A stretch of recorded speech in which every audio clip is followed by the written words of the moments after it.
Okay, hello, good students. Welcome back to English Learning with Miss Riris, and we are moving to the next topic for this chapter 1, which is recount text. Jadi kembali lagi di pembelajaran dalam video pembelajaran English Learning with Miss Riris dengan materi baru di chapter 1 kita ini. Setelah kemarin kita belajar tentang simple past tense, nah sekarang kita akan belajar penerapan simple past tense tersebut dalam teks. Dan teks pertama yang akan kita pelajari adalah recount text. So, apa saja sih recount text itu dan ada apa saja di dalam recount text? Jadi recount text ini merupakan salah satu jenis teks yang ada di dalam bahasa Inggris ya. Nah, ini yang perlu kita pelajari. Kita mulai dari the definition of recount text.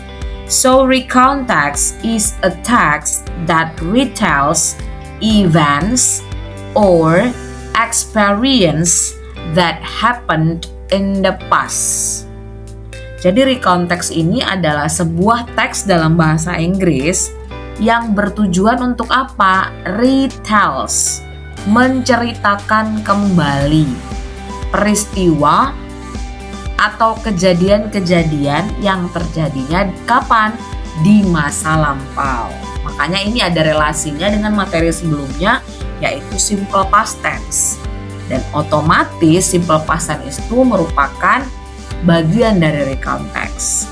Jadi sekali lagi fungsi dari recount text adalah to retell, menceritakan kembali. So when I ask you, what is the purpose or the intention of recount text? Maka jawabannya adalah to retells events or experience that happened in the past. Jadi itu ya pengertian dari recount text. Nah, ini tadi tujuannya diulangi sekali lagi, yaitu to retell a series of events. Jadi menceritakan kembali secara urut. Ya, namanya peristiwa yang diceritakan ulang itu menceritakannya nggak boleh lompat-lompat dong. Harus urut dari peristiwa yang paling awal sampai selesai ya. Maka di sini dikatakan to retell a series of events. Lalu berikutnya kita masuk ke generic structure atau struktur dari recount text. Recount text memiliki 3 struktur atau dikenal dengan nama generic structure. Struktur yang pertama adalah orientation. Orientation itu letaknya biasanya di paragraf pertama, atau kalau teksnya singkat maka dia biasanya bisa diletakkan di kalimat pertama. Tujuan dari orientation ini adalah untuk introduce, memperkenalkan the participants, tokoh dalam cerita, place and time of the event, dan serta juga waktu serta tempat terjadinya peristiwa yang diceritakan kembali.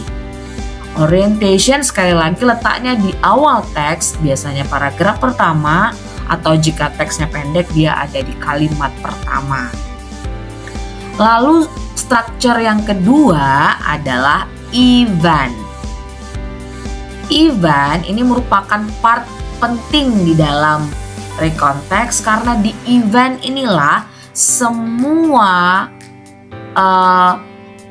kejadian yang ada dalam cerita diceritakan in chronological order, dalam urutan sesuai peristiwanya.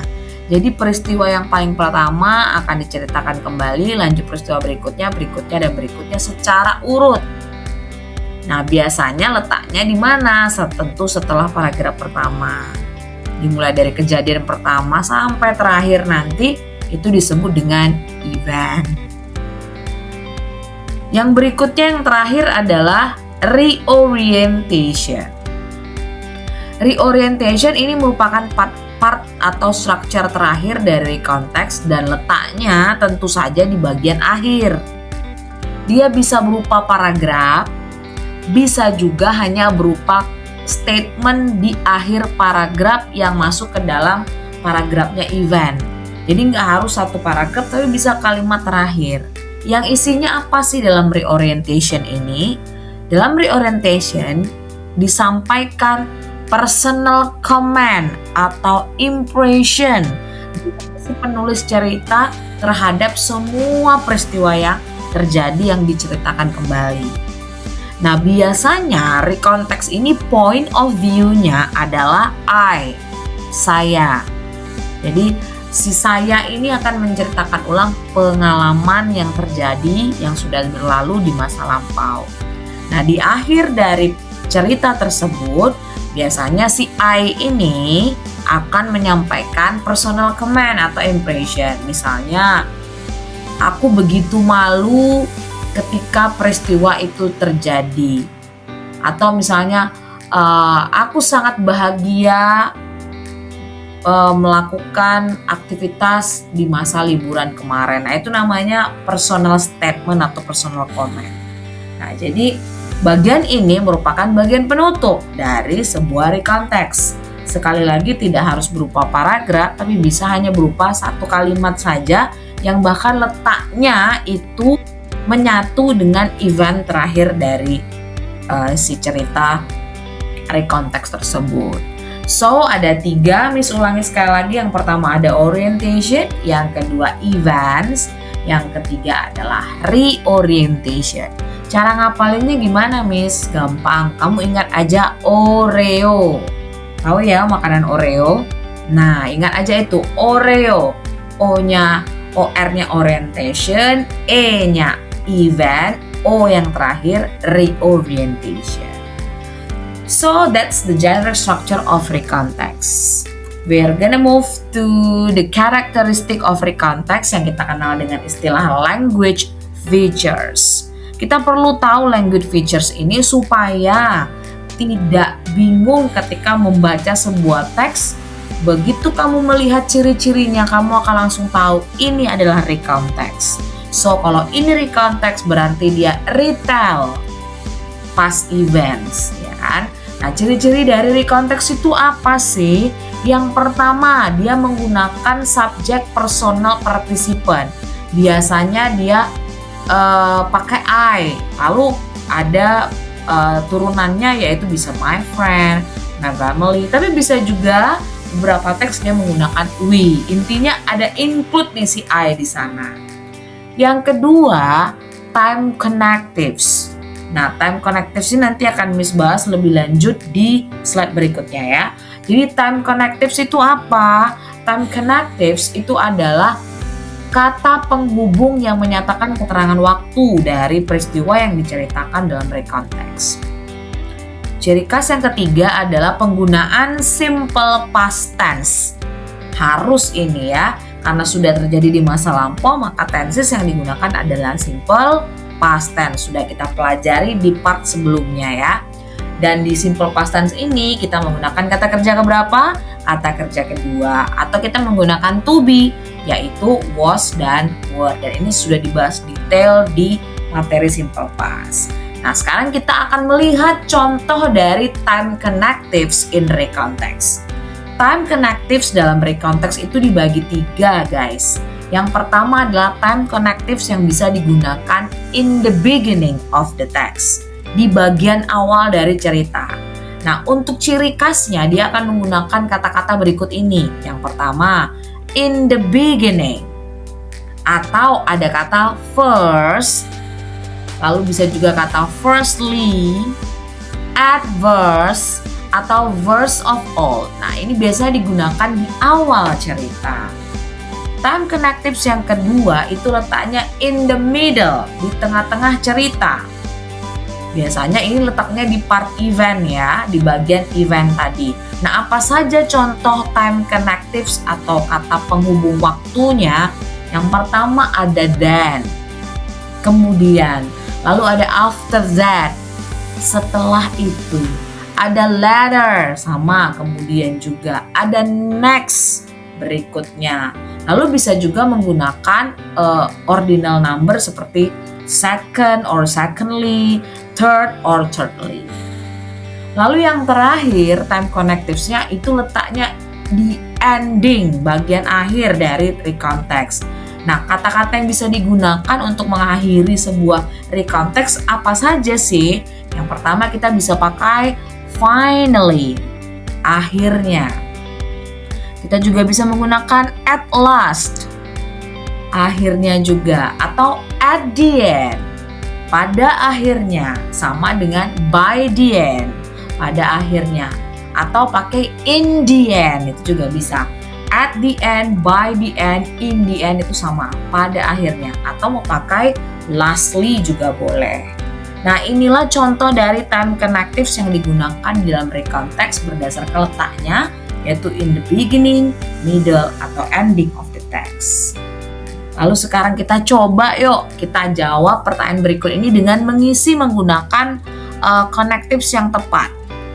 Ya, kita lihat di sini ada sebuah teks paragraf rumpang. Paragraf dari sebuah teks yang rumpang, bolong-bolong ya, artinya banyak blanks-nya di sana. Kita lihat di sini kalimatnya adalah last weekend my family and I went to the beach. Nah, kira-kira titik-titik yang pertama ini diisi dengan apa?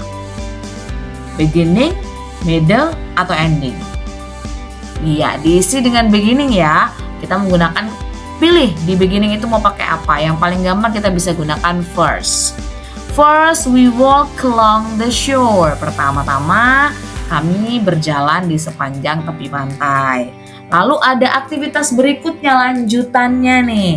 Nah, karena ini udah letaknya di tengah, kita bisa pilih salah satu dari connectives yang ada di middle. Boleh pakai then, after that, later, next, dan seterusnya. Kita coba pakai then ya. Then we swam in the sea. Kemudian kami berenang di laut. Nah, masih lanjut nih, masih in the middle. Maka kita boleh pilih yang lain. Pakai yang mana ya kira-kira? Oh, pakai after that, bisa. After that, we ate lunch together. Setelah itu kami makan siang bersama-sama. Lalu masih ada ternyata peristiwa lain lagi di middle juga, belum akhir ya. Oke, kita pakai next ya. Kita pakai next.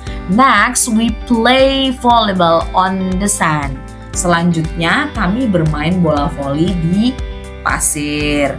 Nah, karena yang terakhir peristiwanya sudah in the last atau in the end, di bagian akhir, maka jangan lagi pakai yang middle. Kita pakai pilihan connectives yang ada di ending. Misalnya kita pakai yang paling gampang ada finally, atau mau pakai at last juga boleh. Miss coba pakai at last ya. At last we went home in the afternoon. Pada akhirnya kami pulang ke rumah di sore hari. Nah, penggalan ini singkat sekali dan tidak ada reorientation-nya di sana. Reorientation bisa ditambahkan di kalimat akhir, misalnya we were very happy after going to the beach, atau we were very happy in last weekend holiday. Boleh ya ditambahkan seperti itu, personal comment. Nah, kemudian di sini ada contoh dari recount text.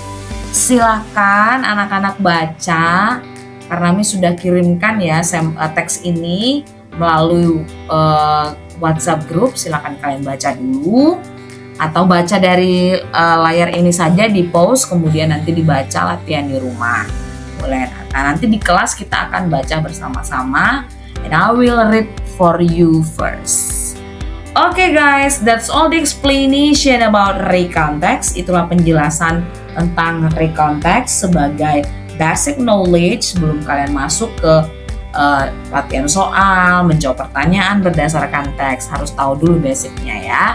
Thank you very much for listening to my explanation and see you on onsite class. Bye-bye and have a nice day.